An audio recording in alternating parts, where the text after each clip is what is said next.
Okay, mukhang lumilinaw na yung playoff scenario dito sa PBA at mukhang ang lumalabas ngayon ay baka magkaroon ng Manila Clasico o Barangay Ginebra versus Magnolia dito sa semifinals. Kung talunin ng Barangay Ginebra itong NLEX Road Warriors, sila na ang papasok doon sa twice to beat kahit magtabla pa sila ng Meralco Bulls dahil tinalo ng Barangay Ginebra itong Meralco. So ang lalabas dyan, number 1 seed ang Magnolia at number 4 ang Ginebra. Kung sakaling talunin ng Magnolia yung magiging number 8 at ang Ginebra naman ay tatalunin yung number 5, sila ang maghaharap sa semifinals. Malaki ang tsansa na talunin ng Magnolia yung number 8 seed dahil syempre meron silang twice to beat advantage.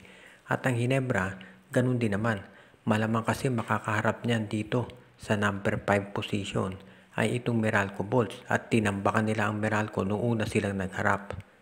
At kung may twice to beat advantage pa Ginebra, talagang magiging mas malaki yung bentahe sa kanila.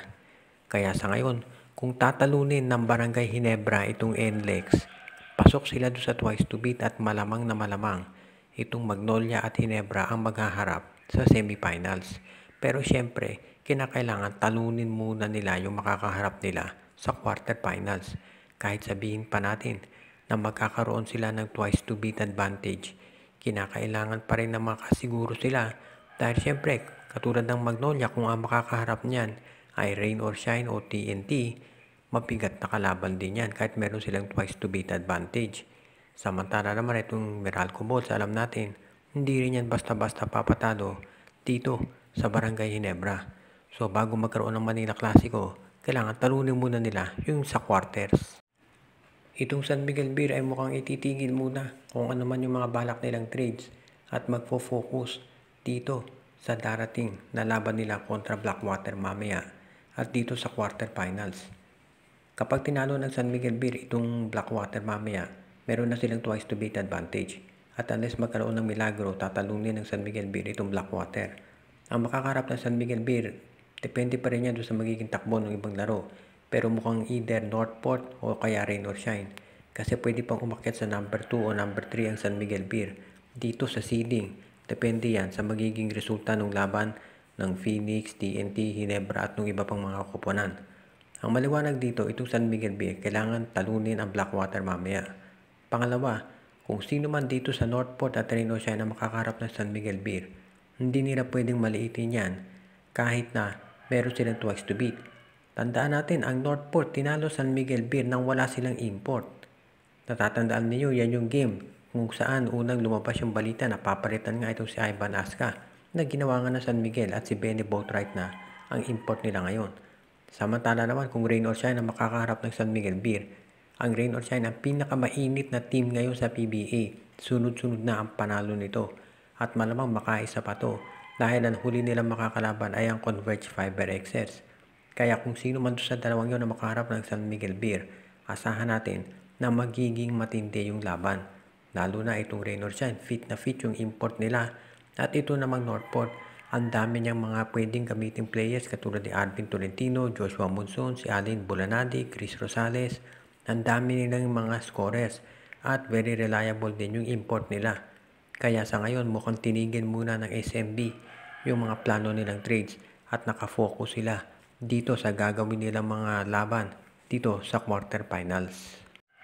Okay, nagsalita na itong pinakamalaking supporter ng Converge Fiber XS na si Governor Delta Pineda at sinabi niya na dapat daw ay payagan na ng PBA itong si Dwight Howard na maglaro dito at mukhang interesado ang Converge na kunin ang serbisyo nito para sa darating na Commissioner's Cup. Dalawang bagay ang lalabas dito. Unang-una, mukhang itong Converge ay handa ng gumastos dahil syempre hindi naman basta-basta maglalaro dito si Dwight Howard kung barya-barya lang ang ibibigay mo dyan. Kung handa silang gumastos sa import, malamang handa na rin silang gumastos sa mga players at syempre magandang balita yan. Samantalang isa pa, mukhang mape-pressure na ang PBA na tanggalin itong height limit dito sa Commissioner's Cup at dito sa Governor's Cup. Kaya tignan natin kung ano mangyayari dito. Ang pwedeng gawin ng PBA, walang height limit dito sa Commissioner's Cup. Samantalang dito naman sa Governor's Cup, ang height limit ay yung pa rin dati na 6'5".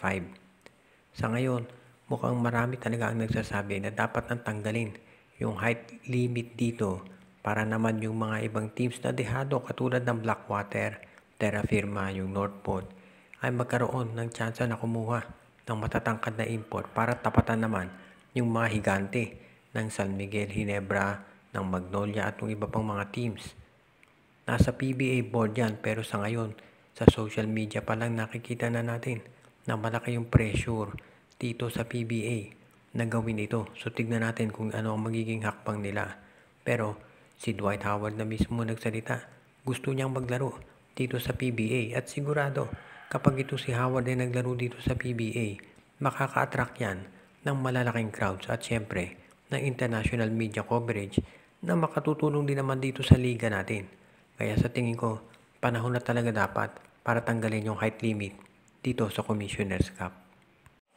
Sa ngayon, itong Rain or Shine Elasto Painters ay naghahanda na rin dito sa semifinals o dito sa quarterfinals.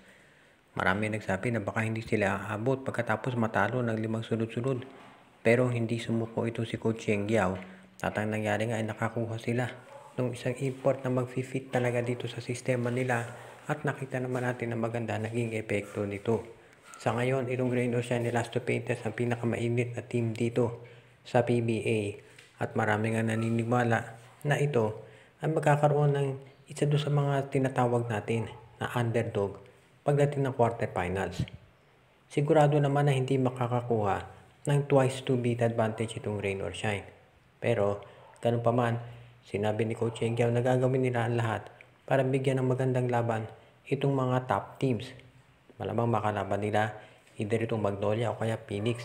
Depende yan sa magiging takbo at resulta ng mga iba't ibang laban na magaganap mamaya at sa mga susunod na araw.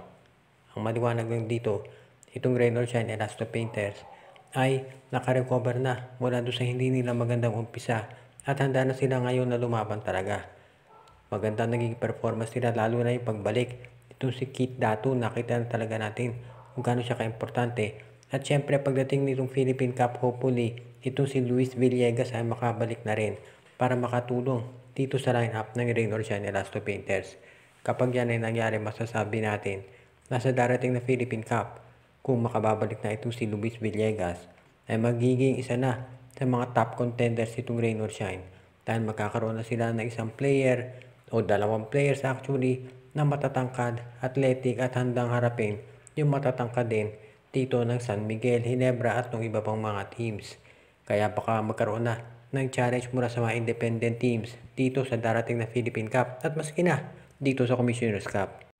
Shoutout kay John Mark Gerardo, kay Joseph Pineda, Edwin Carmona Jr., Carlito Bolima, Carl Alarcos, kay Kagawad Katsakino Dukusin, Rico Olarte, Jonel Alagon at Celino Valles family, OG Len Gio at Gia Santillana at Tagle family, Ireneo Salangsang, Donel Santiago, JJ Sibum, Jason Mendoza, Joshua Giray Espejo at Rosales family, Junjun, Angie, Patpat at B-Boy Matas, Romeo Conchada, Edia Garcia, Michael D.